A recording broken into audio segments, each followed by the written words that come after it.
Magandang araw po, welcome po sa aking channel, Love9 TV. Nandito po tayo ngayon sa Lipa, Batangas kung saan meron po tayong bagong video presentation. Isang mini mansion o private farm resort. May lot area po ito na 2.7 hectares.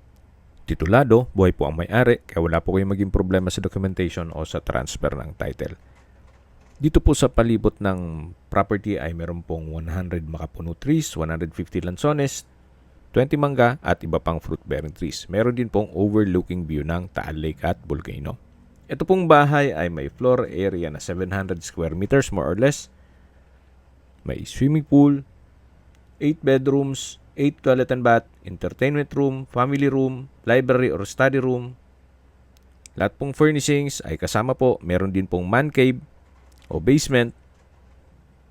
Ito po ay along Barangay Road at nasa mataas na lugar. Ang estimated elevation above sea level ay 810.4 feet.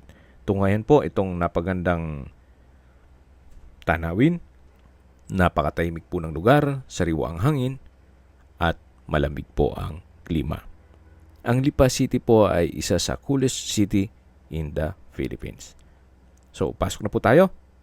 Ito po yung grand piano na kung saan kasama na po yan. At lahat pong furnishings na makikita nyo ay kasama po. Ito po yung living area, open below. Then, dito po yung hagdan na kung saan ito pong hallway ay paikot po yan sa mga kwarto. Then, dito naman po yung kusina at dining area. Ang full video po ay mapapanood nyo sa aking main YouTube channel na Love9 TV Official. Binebenta po ito ni owner sa halagang 110 million pesos. Kung may mga katanungan po kayo, tawag lang po kayo sa aking numero. Maraming salamat po.